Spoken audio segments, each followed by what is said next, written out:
Hi guys. 'Prabhas' అన్న latest movie 'కల్కి' cinema అయితే చూసేసాను భయ్య. ఇప్పటిదాకా ఒక లెక్క, ఇప్పటి నుంచి ఒక లెక్క. ఈ రేంజ్‌లో ఎలివేషన్స్ హాలీవుడ్‌లో కూడా లేవు. హాలీవుడ్‌కి మించిన ఎలివేషన్స్ ఉన్నాయి. టికెట్ ప్రైస్ పెంచితే పెంచారు కానీ నేనైతే ఫుల్ సాటిస్ఫై అయ్యాను.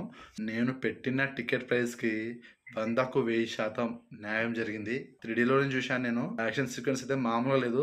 ఇంకా నా మైండ్‌లో నుంచి పోవట్లేదు. సో సినిమా అయితే మస్త్ అనిపించింది నాకు. సంతోష్ నారాయణ మ్యూజిక్ అయితే వేరే లెవెల్ అసలు. తోపు మ్యూజిక్ భయ్యా. బ్యాక్‌గ్రౌండ్ మ్యూజిక్ గాని, సాంగ్స్ మనకు వీడియో సాంగ్స్‌లో కూడా బాగానే ఉన్నాయి. అండ్ సినిమాలో కామెడీ కూడా మంచిగున్నాయి. అండ్ యాక్షన్ సీక్వెన్స్ కూడా బాగున్నాయి. అండ్ సినిమాలో ఇంకా మంచి మంచి సీన్స్ ఉన్నాయి. అవన్నీ నేను రివీల్ చేయను. స్పాయిల్ అవుతుంది. సో ఇంకా మనం ఎక్స్‌పెక్ట్ చేయనటువంటి సన్నివేశాలు, ఇంకా ఇంకా అద్భుతాలైతే ఉన్నాయి. సో అంతా నేను రివీల్ చేయదలుచుకోలేదు. అందరూ థియేటర్‌లో మంచిగా ఎక్స్‌పీరియన్స్ అవ్వాలి కాబట్టి. సో సినిమాకి నా రేటింగ్ వచ్చేసి 4.5 స్టార్స్ ఔట్ ఆఫ్ 5 స్టార్స్. సినిమాని మీరు చూసినట్లయితే మీకు ఇలా మీద కామెంట్ చేయండి. నా రివ్యూ గనుక మీకు నచ్చినట్లయితే వీడియోని లైక్ చేయండి, షేర్ చేయండి అండ్ సబ్స్క్రైబ్ చేసుకోండి.